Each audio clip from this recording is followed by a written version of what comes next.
ಸಂಧಿಗಳು ಕನ್ನಡ ವ್ಯಾಕರಣದಲ್ಲಿ ನಮ್ಗೆ ಏನ್ ಬರ್ತಾವ ಅಂತಂದ್ರೆ ಸಂಧಿಗಳು ಅಂತ ಬರ್ತಾವ. ಸಂಧಿ ಅಂದ್ರೆ ಏನು? ಸಂಧಿ ಅಂದ್ರೆ ನಾವು ಮನಿ ಸಂಧಿ ಆ ಸಂಧಿ ಇದ್ರೆ ಆ ಸಂಧಿಗಳಲ್ಲಿ ಇಲ್ಲಿ ವ್ಯಾಕರಣ ಸಂಧಿಗಳು ಏನದ ಸಂಧಿಗಳಂತಂದ್ರೆ ಎರಡು ಅಕ್ಷರಗಳು ಕಾಲ ವಿಳಂಬವಿಲ್ಲದೆ ಸೇರುವುದಕ್ಕೆ ಸಂಧಿ ಎನ್ನುವುದು. ಎರಡು ಅಕ್ಷರ ಕಾಲ ವಿಳಂಬ ಅಕ್ಷರ ಕೂಡ್ತವ, ಅದು ಇನ್ನೊಂದು ಅರ್ಥವನ್ನ ಕೊಡ್ತಿರ್ತಕ್ಕಂಥ ಅಥವಾ ಇನ್ನೊಂದು ಅಕ್ಷರ ಆಗತ್ತಾ ಅಥವಾ ಅದರಲ್ಲಿ ಯಾವ್ದಾದ್ರು ದೀರ್ಘ ಸ್ವರ ಇತ್ತು ಅಂದ್ರೆ ದೀರ್ಘ ಸ್ವರ ಆಗುತ್ತಾ ಅಥವಾ ದೀರ್ಘ ಮಹಾಪ್ರಾಣ ಇತ್ತು ಅಂದ್ರೆ ಮಹಾಪ್ರಾಣ ಅಂತಕ್ಕಂಥ ಎರಡು ಅಕ್ಷರಗಳು ಏನ್ ಮಾಡ್ತಾವ ಕೂಡ್ತಾವ, ಅದಕ್ಕೆ ಸಂಧಿ ಅಂತ. ಏನ್ ಮಾಡ್ತಾವ ಸಂಧಿ ಅಂದ್ರೆ ಎರಡು ಅಕ್ಷರಗಳು ಕೂಡ್ತಾವ. ಕೂಡುವುದು ಅಂತಂದ್ರ ಸಜಾತಿ ವಿಜಾತಿ ಒತ್ತಕ್ಷರಗಳಲ್ಲ, ಒತ್ತಕ್ಷರಗಳು ಕೂಡ್ತಾವ. ಆದ್ರ ಒತ್ತಕ್ಷರಗಳಿಗೂ ಮತ್ತು ಸಂಧಿಗಳಿಗೂ ಬಹಳ ವ್ಯತ್ಯಾಸ. ಒತ್ತಕ್ಷರದಾಗ ಅಕ್ಷರದ ಕೆಳಭಾಗದಲ್ಲಿ ಬಂದ್ಬಿಡ್ತಾವ. ಏನ್ ಮಾಡ್ತಾವ? ಅಕ್ಷರದ ಕೆಳಭಾಗದಲ್ಲಿ ಬಂದು ಅವು ಏನ್ ಮಾಡ್ತಾವ ಒತ್ತಾಗಿ ಇರ್ತಾವ, ಅವನು ಕೂಡಿ ಹೋಗ್ತಿವ್. ಇವು ಏನದವ ಒಂದಕ್ಕೊಂದು ಸೇರ್ಬಿಡ್ತಾವ ಕಂಪ್ಲೀಟ್ ಆಗಿ. ಈಗ ನೀರಿಗೆ ನಾವು ಬಣ್ಣ ಹಾಕದಂದ್ರೆ ಏನಾಗುತ್ತ? ನೀರ್ ಒತ್ತಟಿ ಬಣ್ಣ ಒತ್ತಟಿ ಆಗತ್ತೇನು? ಅಥವಾ ನೀರ್ ಒತ್ತ ಒಂದ್ ಕಡೆ ಅಥವಾ ನೀರ್ ಮೇಲ್ಗಡೆ ಬಣ್ಣ ಕೆಳಗಡೆ ಹಾಕೊಂಡಿರ್ತದೆ ಅನ್ನಂಗಿಲ್ಲ. ಅದ್ರಲ್ಲಿ ಕಂಪ್ಲೀಟ್ ಆಗಿ ಹೆಂಗ ಸಮ್ಮಿಲನಗೊಂಡ್ತದೋ ಹಂಗ ಇಲ್ಲಿ ಸಂಧಿಗಳು ಏನ್ ಮಾಡ್ತಾವ, ಎರಡು ಅಕ್ಷರಗಳು ಅವೇನು ಸಮಯ ತಗೊಳ್ಳಾರ್ದೆ ಏನ್ ಮಾಡ್ತಾವ ಸೇರುವುದಲ್ಲ, ಅದಕ್ಕೆ ಸಂಧಿ ಅಂತ ಕರೀತಾರೆ. ಸಂಧಿ ಒಳಗೆ ಎರಡು ಪದ ಬರ್ತಾವ. ಸಂಧಿ ಒಳಗೆ ಎರಡು ಪದ ಬರ್ತಾವ. ಒಂದು ಪೂರ್ವ ಪದ, ಇನ್ನೊಂದು ಉತ್ತರ ಪದ. ಪೂರ್ವ ಪದ ಅಂದ್ರೆ ಸುರುವಿ ಇರ್ತಕ್ಕಂತ ಒಂದು ಪದ, ಅದಾಗನ ಇನ್ನೊಂದು ಇರ್ತಕ್ಕಂತ ಅದಕ್ಕೆ ಉತ್ತರ ಪದ ಅಂತ ಕರಿತೀವಿ. ಇದಕ್ಕೆ ಏನಂತ ಕರಿತೀವಿ? ಅವೆರಡೂ ಸೇರಿದ್ರೆ ಏನಾಗ್ತಾವ? ಸಂಧಿ ಪದಗಳಾಗ್ತಾವ. ಫಸ್ಟ್ ಏನ್ ಕೇಳಿದ್ವಿ? ಸಂಧಿ ಅಂತಂದ್ರ ಎರಡು ಅಕ್ಷರಗಳು ಏನು ಸಮಯವಿಲ್ಲ ವಿತಿನ್ ಕಡಿಮೆ ಸಮಯದಲ್ಲಿ ಸೇರ್ಬಿಡ್ತಾವ. ಅಂದ್ರೆ ಕಾಲ ವಿಳಂಬವಿಲ್ಲದೆ ಏನು ಟೈಮ್ ವೇಸ್ಟ್ ಮಾಡಲ್ಲ, ಪಡತಿನ ಕೂಡ್ಬಿಡ್ತಾವ. ಹೆಂಗ ಅಂತಂದ್ರ ನೋಡಿ, ಮನೆ ಪ್ಲಸ್ ಇಂದ ಎರಡು ಅಕ್ಷರಗಳು ಎರಡು ಶಬ್ದಗಳು ಬೇರೆ ಬೇರೆ ಅದಾವ. ಅದಾವಿಲ್ಲ? ಮನೆ ಒಂದಿದೆ, ಇಂದ ಅಂತ ಎರಡು ಸೇರ್ ರೂಪ ಏನಾಗತ್ತ ನೋಡ್ರಿ, ಈ ಮಾಯ ಆಗ್ತದ, ಏ ಬರ್ತದ ನೋಡ್ರಿ. ಮನೆಯಿಂದ ಈ ಅದ ಮಾಯ ಅಂದ್ರೆ ಹೋಗಿಲ್ಲ, ಅದು ಅಲ್ಲೇ ಅದ, ಇನ್ನೊಂದು ಒಳಗೆ ಸೇರ್ಯದ. ಏನ್ ಮಾಡಿದ? ಇನ್ನೊಂದು ಒಳಗೆ ಸೇರ. ಇದ್ರಾಗ ಏದ ಈ ಸೇರ್ಯದಿಲ್ಲ, ಸೇರದನಿಲ್ಲ. ಮನೆ ಇಂದ ನೋಡ್ರಿ ಈ ಅದ. ಈ ರೀತಿಯಾಗಿ ಪೂರ್ವ ಪದ ಮತ್ತು ಉತ್ತರ ಪದಗಳು ಸೇರಿ ಏನಾಗ್ತಾವ? ಸಂಧಿ ಪದ ಕ್ರಿಯೇಟ್ ಆಗ್ತಕ್ಕಂಥದ್ದು. ಸಂಧಿ ಅಂದ್ರೇನು? ಎರಡು ಅಕ್ಷರಗಳು ಕಾಲ ವಿಳಂಬ ಇಲ್ಲದೆ ಸೇರುವುದಕ್ಕೆ ಸಂಧಿ. ಆ ಸಂಧಿಯಲ್ಲಿ ಎಷ್ಟು ಪದಗಳು ಇರ್ತಾವ? ಎರಡು ಪದ, ಒಂದು ಪೂರ್ವ ಪದ, ಇನ್ನೊಂದು ಉತ್ತರ ಪದ. ಅವೆರಡು ಸೇರಿ ಯಾವ ಪದ ಆಗತ್ತ? ಸಂಧಿ ಪದ ಆಗತ್ತ. ಪೂರ್ವ ಪದ ಮತ್ತು ಉತ್ತರ ಪದ ಸೇರಿ ಏನಾಗುತ್ತ? ಸಂಧಿ ಪದ. ಈ ಎಕ್ಸಾಮ್ ಉದಾಹರಣೆ ನೋಡು. ಮನೆ ಪ್ಲಸ್ ಇಂದ ಏನಾಗುತ್ತಲ್ಲಿ? ನಾವು ಪ್ಲಸ್ ಎಲ್ಲಿ ಏನಾಗುತ್ತ? ದೇವ ಪ್ಲಸ್ ಆಲಯ ಏನಾಗುತ್ತ? ಊರು ಪ್ಲಸ್ ಊರು ಏನಾಗತ್ತ? ಊರೂರು. ನೋಡಿ, ಎರಡು ಪದಗಳ ಸೇರ್ಯಾವ, ಆ ಪದ ಅದ. ಈ ಪದಕ್ಕೂ ಈ ಪದಕ್ಕೂ ಏನು ವ್ಯತ್ಯಾಸ ಇಲ್ಲ, ಸೇಮ್ ಅದ, ಎರಡೂ ಸೇರಿ. ಆದ್ರ ಅಕ್ಷರಗಳು ಏನಾದವ? ಸೇರಿಬಿಟ್ಟಾವ. ಅದ್ರಾಗ ಸೇರಿಬಿಟ್ಟಾವ. ಇಲ್ಲಿ ಈ ಸೇರ್ಯದ, ಇಲ್ಲಿ ಎ ಸೇರ್ಯದ, ಇಲ್ಲಿ ಆ ಸೇರ್ಯದ, ಇಲ್ಲಿ ಹೂ ಸೇರ್ಯದ. ಅದ ಹೂ ಅದಾನಿಲ್ಲ, ಸಣ್ಣ ಅದ. ಈ ಹೂ ಆದನಿಲ್ಲ, ಈ ಆ ಆದನಿಲ್ಲ, ಇಲ್ಲಿ ಈ ಎ ಆದನಿಲ್ಲ, ಇಲ್ಲಿ ಈ ಆದನಿಲ್ಲ. ನೋಡ್ರಿ, ಪದಗಳ ಒಳಗ ಈ ಪದ ಸೇರಿ, ಹೌದಾ, ಸಂಧಿ ಪದ ಆಗ್ತಕ್ಕಂಥದ್ದು. ಅದ್ರ ನೋಡ್ರಿ, ಉತ್ತರ ಪೂರ್ವ ಪದ ಮತ್ತು ಉತ್ತರ ಪದ. ಇದಕ್ಕೇನತ್ತಾರ?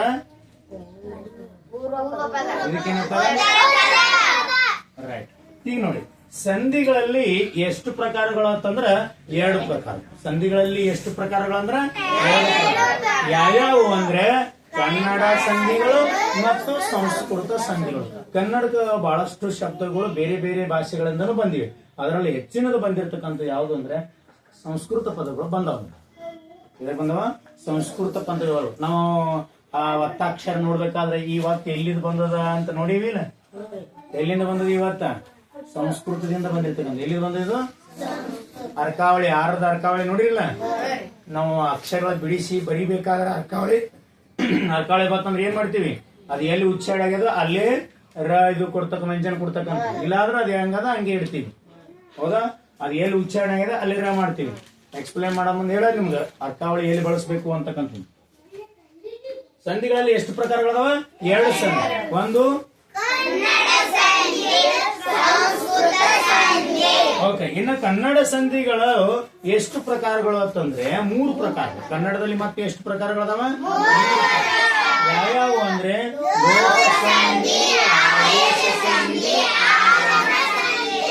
ನೋಡ್ರಿ, ಕನ್ನಡ ಸಂಧಿಗಳಲ್ಲಿ ಎಷ್ಟು ಪ್ರಕಾರ ಅದು? ಯಾವ್ಯಾವು?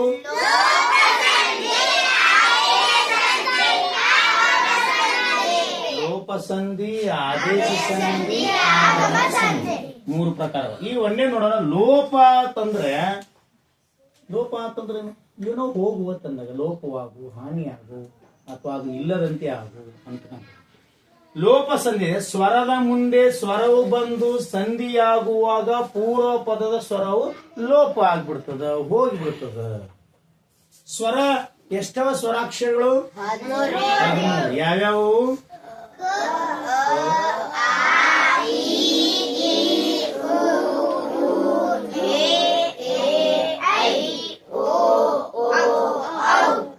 ಇವೇನೋ ಸ್ವರಾಕ್ಷರ. ಇಲ್ಲಿ ಏನ್ ಕೇಳ ನೋಡ್ರಿ, ಅದಕ್ಕೆ ನೋಡ್ಬೇಕು.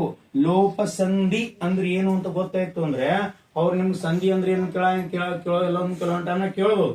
ಕೆಲವೊಂದು ಟೈಮ್ನ ಉದಾಹರಣೆನೆ ಕೇಳಿದ್ವಿ ಯಾವ ಸಂಧಿ ಅಂತ ಕೇಳ್ಬೋದು. ಆ ಸಂಧಿ ಯಾವ್ದಾಯ್ತಂದ್ರೆ ಈ ರೀತಿ ನಾವು ನೋಡ್ಬೇಕು. ಮನೆ ಪ್ಲಸ್ ಇಂದ ಏನಾಗಿದೆ, ನಾವು ಪ್ಲಸ್ ಇಲ್ಲಿ ಅಲ್ಲಿ ಏನಾಗಿದೆ, ದೇವ ಪ್ಲಸ್ ಆಲಯ ಏನಾಗಿದೆ, ಊರು ಪ್ಲಸ್ ಊರು ಅಲ್ಲಿ ಏನ್ ಚೇಂಜಸ್ ಆಗಿದೆ ನೋಡಿ ಹೇಳು. ಇಲ್ಲಿ ನೋಡ್ರಿ, ಅದಕ್ಕೆ ಲೋಪ ಸಂಧಿಯಲ್ಲಿ ಏನ್ ಬದಲಾವಣೆ ಆಗ್ತದ? ಏನ್ ಬದಲಾವಣೆ ಆಗ್ತಂದ್ರೆ ಸ್ವರದ ಮುಂದೆ ಸ್ವರವು ಬರ್ತದ. ಇಲ್ಲಿ ಸ್ವರ ಅದ, ಇದ್ರ ಮುಂದೆ ಸ್ವರನೇ ಬರ್ತದೆ ನೋಡ್ರಿ. ನಾವು ಹೂ ಅದ ಪ್ಲಸ್ ಎಲ್ಲಿ ಇಲ್ಲಿ ಏರ್. ಇಲ್ಲಿ ನೋಡ್ರಿ, ಇದು ಓದಲ್ರಿ ಅನ್ಬೋದು, ಆದ್ರೆ ಓಕ ಏನ್ ಸೇರದ? ಹೂ ಸೇರದ. ಹೂ ಅದೇ ಓಕ ಹೂ ಸೇರಿ ಹೂ ಆಗ್ಯದ, ನಾವು ಆಗ್ಯದ. ಇದು ಏದ. 2 ಸ್ವರ ಅವೇನಿಲ್ಲ. ಸ್ವರದ ಮುಂದೆ ಸ್ವರವು ಬಂದು ನೋಡ್ರಿ, ಸ್ವರದ ಮುಂದೆ ಸ್ವರವು ಬಂದು ಸಂಧಿಯಾಗುವಾಗ ಪೂರ್ವ ಪದವು ಲೋಪವಾಗುತ್ತದೆ. ಪೂರ್ವ ಪದ ಅಂತಂದ್ರೆ ಯಾವುದು? ಇದು. ಈ ಪದ ಹೋಗ್ಬಿಡ್ತದ. ಇದು ಒಂದೇ ಉಳಿತದ. ನಾವೆಲ್ಲಿ ಆಗ್ಯದ. ಇದಾದೇನಲ್ಲಿ ಇದಾದೇನು? ಹೂ ಅದ ಅಲ್ಲಿ ನೋಡ್ರಿ, ಇಲ್ಲಿ ಆದಲ್ಲ ಹೂ. ಸ್ವರದ ಮುಂದೆ ಸ್ವರವು ಬಂದು ನೋಡ್ರಿ, ಮಾಡು ಇಸು, ಮಾಡಿಸು. ಹೂ ಎಲ್ಲದಿಲ್ಲ, ಹೂ ಇಲ್ಲ, ಲೋಪವಾಗ್ಯದ, ಹೋಗ್ಬಿಟ್ಟದ. ಮಾಡು ಪ್ಲಸ್ ಇಸು, ಮಾಡಿಸು. ಲೋಪವಾಗಿ ಹೋಗುದ್ರಿಂದ ನೋಡ್ರಿ, ಸ್ವರದ ಮುಂದೆ ಸ್ವರವು ಬಂದು ಏನದ? ಸ್ವರದ ಮುಂದೆ ಸ್ವರವು ಬಂದು ಸಂಧಿಯಾಗುವಾಗ ಈ ಪದ ಏನು ಹೋಗ್ತದಲ್ಲ ಅದಕ್ಕೆ ಲೋಪ ಸಂಧಿ ಅಂತ ಕರೀತಾರೆ. ಏನದ? ಈ ಪದ ಏನು ಹೋಗ್ತದಲ್ಲ ಅದಕ್ಕ ಲೋಪ ಸಂಧಿ ಅಂತ ಕರೀತಾರೆ. ಉದಾಹರಣೆ ನೋಡ್ರಿ, ಮಾಡು ಪ್ಲಸ್ ಇಸು, ಡಕ್ ಹೂ ಸೇರೋದ್ರಿಂದ ಡೂ ಆಗ್ಯಾರ. ಹೌದಾ? ನಾವು ಕಾಗುಣಿತ ನೋಡ್ಬೇಕಾದ್ರ ಹಿಡ್ಕೊಂಡು ಅಮ್ಮ ಹಾತಕ್ಕ ಹೆಂಗ್ ಕಲಿತಾವ ವ್ಯಂಜನದಾಗ ಅಂತ ಹೇಳಿದ್ವಿ, ರೈಟ್. ಇನ್ನ ಊರು ಪ್ಲಸ್ ಊರು, ಈ ಊರು ಮಾಯ ಆಗ್ಯದ. ಸಣ್ಣ ಆದೇನಿಲ್ಲ, ಇಲ್ಲ. ಇದನ್ನು ದೊಡ್ಡ ಅದ, ಇದನ್ನು ದೊಡ್ಡವನೇ ಅದ. ಅಲ್ಲೇ ಊರು ಪ್ಲಸ್ ಊರು ಯಾವ್ದು ಲೋಪ ಇದ್ರಾಗ? ಊರು. ಇಲ್ಲಿ ಯಾವ್ದು ಲೋಪ ಆಗ್ಯದ? ಊರು. ನೆಕ್ಸ್ಟ್ ಇಲ್ಲಿ ಏ ಲೋಪ ಆಗ್ಯದ ನೋಡ್ರಿ. ಬೇರೆ ಪ್ಲಸ್ ಒಬ್ಬ, ಇದು ರೇದಾಗ ಏ ಸೇರ, ಏ ಸೇರೋದ್ರಿಂದ ರೇ ಆಗ್ಯದ. ಇಲ್ಲಿ ಏ ಅದ, ಒಬ್ಬ ಇಲ್ಲಿ ಓ ಅದ. ಹೂ ಪ್ಲಸ್ ಓ ಸೇರಿ ಬರೇ ಓ ಅಟ್ಟೆ ಉಳ್ದದ. ಬೇರೊಬ್ಬ, ರೋಬ್ಬ, ಏ ಇಲ್ಲ, ಬೇರೊಬ್ಬ. ಅರ್ಥ ಆಯ್ತಾ? ಲೋಪ ಸಂಧಿ ಹೆಂಗ ಗೊತ್ತಾಗ್ಯದ? ರೈಟ್. ಅಂದ್ರೆ ಸ್ವರದ ಮುಂದೆ ಸ್ವರವು ಬಂದು ಒಂದ್ಸಲ ಅನ್ರಿ, ಸ್ವರದ ಮುಂದೆ ಸ್ವರವು ಬಂದು ಸಂಧಿಯಾಗುವಾಗ ಪೂರ್ವ ಪದದ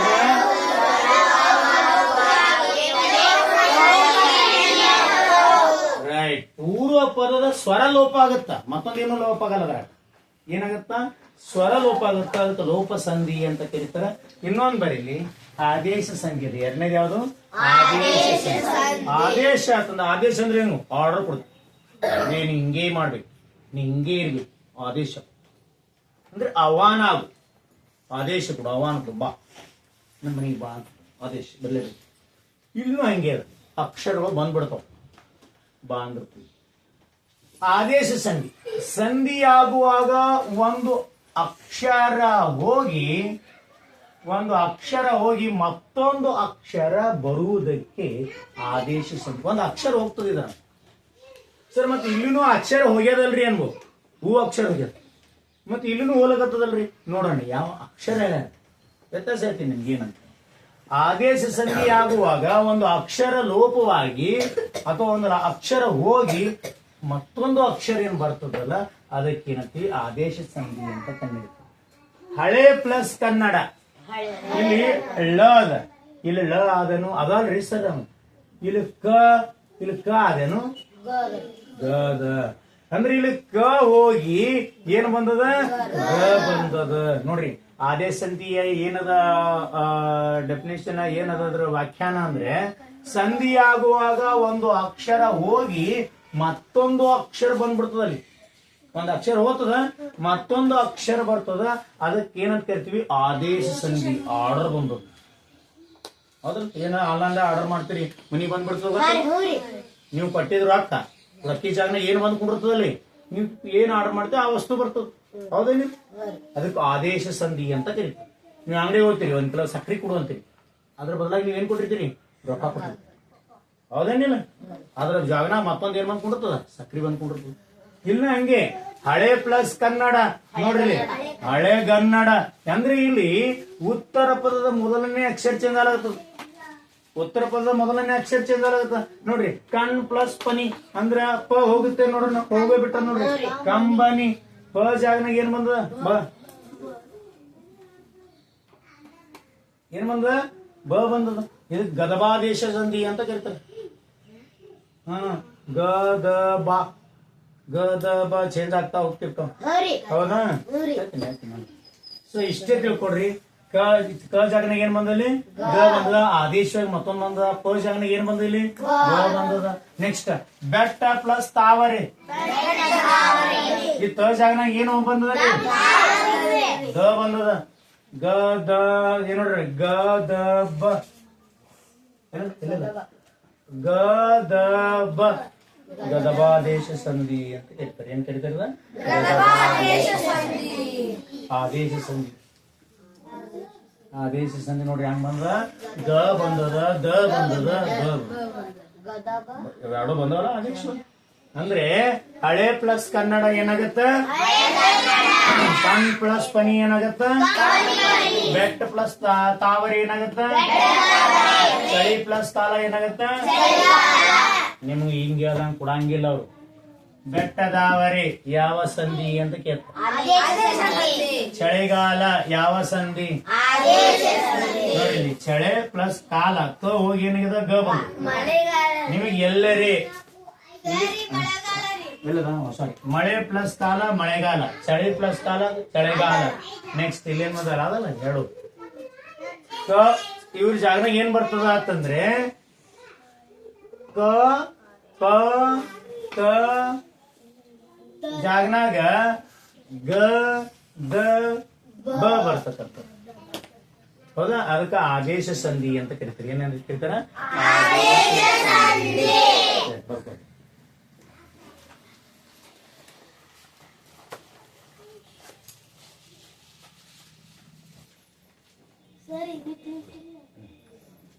ರೈಟ್. ಇಲ್ಲಿ ಆದೇಶ ಸಂಧಿಯನ್ನ ನಾವು ನೋಡಿದೀವಲ್ಲ, ಇದರಲ್ಲಿ ಏನೇನ್ ಚೇಂಜ್ ಆಗತ್ತ, ಕ ಜಾಗನಾಗ ದ ಬರ್ತದ, ತ ಜಾಗನಾಗ ಸಾರಿ ಕ ಜಾಗನಾಗ ಗ, ತ ಜಾಗನಾಗ ದ, ಪ ಜಾಗನಾಗ ಬ. ಅದಕ್ಕ ಗದಬಾದೇಶ ಸಂಧಿ ಅಂತ ಕರೀತಾರೆ. ಕ ತ ಪಗಳಿಗೆ ಏನ್ ಬರ್ತಾವ, ಗದ ಬ ಬರ್ತಾವ. ಏನ್ ಬರ್ತಾವ, ಕ ತ ಪಗಳಿಗೆ ಏನ್ ಬರ್ತಾವ, ಕ ತ ಪಗಳಿಗೆ ಏನ್ ಬರ್ತಾವ, ಆದೇಶ ಸಂಧಿ. ಇದು ಯಕಾರಾಗಮ ಸಂಧಿ. ನೆಕ್ಸ್ಟ್ ಇದು ಆಗಮ ಸಂಧಿ ಒಳಗೆ ಮತ್ತೆ ಎರಡು ಬರ್ತಾವ. ಒಟ್ಟ ಕನ್ನಡ ಸಂಧಿ ಒಳಗೆ ಎಷ್ಟು ಪ್ರಕಾರಗಳದಾವ? 3 ಪ್ರಕಾರಗಳು. ಯಾವ್ಯಾವು? ಲೋಪ ಸಂಧಿ, ಆದೇಶ ಸಂಧಿ, ಆಗಮ ಸಂಧಿ. ಈಗ ಲಾಸ್ಟ್ ಇರ್ತಕ್ಕಂಥ 3ನೇದು ಆಗಮ ಸಂಧಿ. ಏನದು? ಆಗಮ ಸಂಧಿ.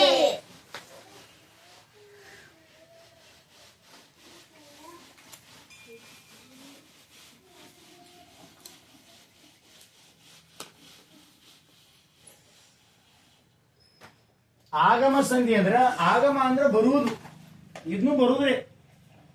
ಆಗಮ ಅಂತಂದ್ರೆ ಇದು ಬರುವ ಸಂಧಿನೇ. ಆಗಮ ಸಂಧಿ ಇದರಲ್ಲಿ ಎರಡು ಪ್ರಕಾರಗಳು. ಆಗಮ ಸಂಧಿದಾಗ ಎರಡು ಪ್ರಕಾರ. ಒಂದೇದು ಯಾವುದು? ಯಕಾರ ಆಗಮ ಸಂಧಿ. ಎ ಬರ್ತದ.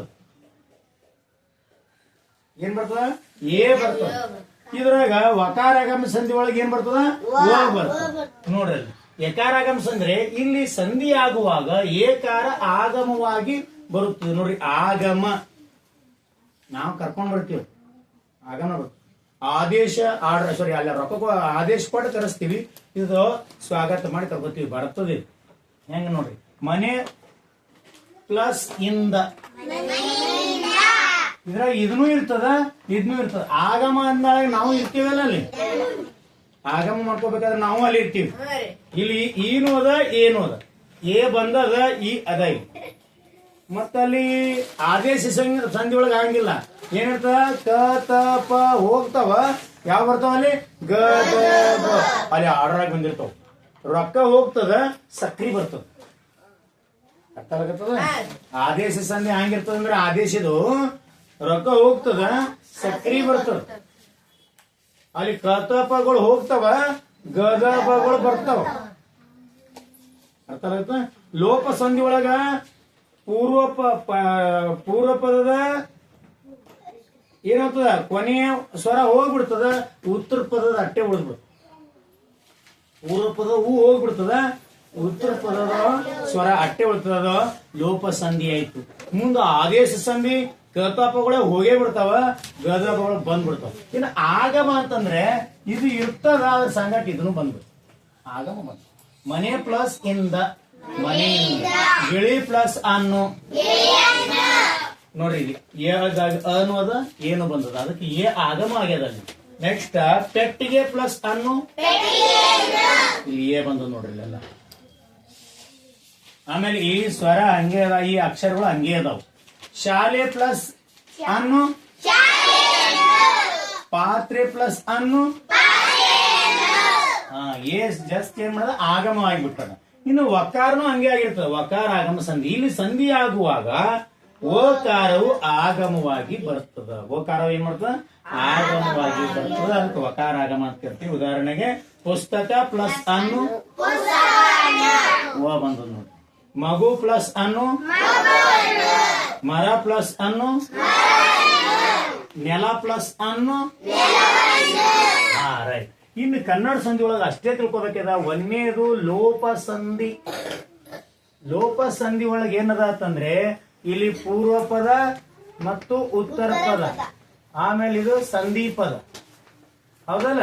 ಪೂರ್ವ ಪದನೂ ಸ್ವರ ಇರ್ತದ. ಸ್ವರ ಪ್ಲಸ್ ಸ್ವರ, ಸ್ವರ ಪ್ಲಸ್ ಸ್ವರ. ಈ ಸ್ವರ ಲೋಪ ಆಗ್ತದ, ಈ ಸ್ವರ ಅಷ್ಟೇ ಉಳಿತದೆ. ಹೌದಾ? ಇದಕ್ಕೆ ಇನ್ನೊಂದು ಏನಂತಾರ? ಸ್ವರಲೋಪ ಸಂಧಿನು ಅಂತ ಕರೀತಾರೆ. ಏನ್ ಕರೀತಾರ? ಸ್ವರ ಹೋಗ್ಬಿಟ್ಟಿರ್ತಕ್ಕಂಥ ಇನ್ನೊಂದು ಏನ್ ಕರೀತಾರ? ಸ್ವರಲೋಪ ಸಂಧಿ. ಏನಾಗತ್ತ? ನೋಡ. ಆಮೇಲೆ ಸಂಸ್ಕೃತ ಸಂಧಿನೂ ಬರ್ತಾವ ಏನೇನು ಅಂತೇಳಿ. ಇಲ್ಲಿ ಲೋಪ ಸಂಧಿ ಅಂತ ಅಟ್ಟೆ ನೋಡ್ರಿ. ಸ್ವರ ಮುಂದೆ ಸ್ವರವು ಬಂದು ಈ ಸ್ವರ ಲೋಪ ಆಗ್ತಿತ್ತಂದ್ರ, ಪೂರ್ವ ಪದ ಸ್ವರ ಲೋಪ ಆಗ್ತಿತ್ತು ಅಂತಂದ್ರೆ ಇದಕ್ಕೆ ಲೋಪ ಸಂಧಿ ಅಂತ ಕರೀತಾರ. ಎರಡನೇದು ಏನದ ಅಂತಂದ್ರೆ ಆದೇಶ ಸಂಧಿ. ಎರಡನೇದು ಏನದ? ಆದೇಶ ಸಂಧಿ. ಈ ಆದೇಶ ಸಂಧಿ ಒಳಗ ಇಲ್ಲಿಗೆ ಉತ್ತರ ಪದದಾಗ ಏನಿರ್ತಾವ? ಕ ತ ಪಗಳಿರ್ತಾವ. ಉತ್ತರ ಪದದಾಗ ಏನಿರ್ತಾವ? ಕ ತ ಪ. ಇನ್ನು ಸಂಧಿ ಪದ ಆಗ್ಬೇಕಾದಾಗ, ಸಂಧಿ ಪದ ಆಗ್ಬೇಕಾದ್ರೆ ಕ ಜಾಗನಾಗ ಏನ್ ಬರ್ತದ? ಗ ಬರ್ತದ. ಕ ಜಾಗನಾಗ ಏನ್ತದ? ಗ. ಪ ಜಾಗನಾಗ ಬ. ನೋಡ್ರಿ, ಕ ತ ಪಗಳಿಗೆ ಏನ್ ಬರ್ತಾವ? ಇವು ಇರಂಗಿಲ್ಲ. ಅವು ಇವ್ರ ಜಾಗನ ಇವ್ರು ಬಂದು ಕುತ್ಕೊಂಡ್ಬಿಡು. ಲೋಪ ಸಂಧಿ ಒಳಗೆ ಇದು ಇಷ್ಟೇ ಇರಂಗಿಲ್ಲ, ಇದು ಇರ್ತದ. ಅರ್ಥ? ಇನ್ನ ಮೂರನೇದು ಯಾವುದು? ಆಗಮ ಸಂಧಿ. ಆಗಮ ಸಂಧಿ ಇಲ್ಲಿರ್ತಕ್ಕಂಥ ಸ್ವರಗಳಲ್ಲಿ ಅಥವಾ ಇಲ್ಲಿರ್ತಕ್ಕಂಥ ಅಕ್ಷರಗಳಿಗೆ ಬಂದು ಸೇರ್ತಾವ. ಏನ್ ಮಾಡ್ತಾವ? ಆಗಮ ಆಗ್ತಾವ. ಏನ್ ಮಾಡ್ತಾವ? ಆಗಮ. ಯಾವ್ಯಾವ ಆಗಮ ಆಗ್ತಾವ? ಎ ಆಗಮ ಆಗ್ತದ, ವ ಆಗಮ. ಏನೇನಾಗ್ತದ? ಎ ಆಗಮ ಆಗ್ತದ, ವ ಆಗಮ ಆಗ್ತದ. ಇಲ್ಲಿ ನೋಡಿ, ಈ ಜಾಗನಾಗ ಏನ್ ಸೇರ ಈಗ ಏನ್ ಕೂಡ್ಯದ ಏ ಕೂಡ್ಯದ ಅ ಏನ್ ಕೂಡ್ಯದ ಏ ಕೂಡ್ಯದ ಆಗಮಾಗಿ ಬಂದದ ಅಕ್ ಏನ್ ಆಗಮಾಗ್ಯದ ಏ ಆಗ್ಯದ ಅಕ್ ಏನಾಗ್ಯದ ಏ ಅಕ್ ಏನಾಗ್ಯದ ಇಲ್ಲಿ ನೋಡ್ರಿ ಇಲ್ಲಿ ಅಕ್ ಏನಾಗ್ಯದ ಇಲ್ಲಿ ಏನಾಗ್ಯದ ಅಂದ್ರೆ ಆಗಮ ಸಂಧಿ ಒಳಗೆ 2 ಪ್ರಕಾರಗಳದ. ಒಂದ್ ಎ ಬಂದ್ ಸೇರಿದ್ರೆ ಯಕಾರ ಆಗಮ ಸಂಧಿ, ಓ ಬಂದ್ ಸೇರಿದ್ರೆ ಇವು ಕನ್ನಡ ಸಂಧಿಗಳು. ನಾಳೆ ಏನ್ ಮಾಡೋಣ, ಸಂಸ್ಕೃತ ಸಂಧಿಗಳನ್ನ ನೋಡೋಣ. ಇಷ್ಟು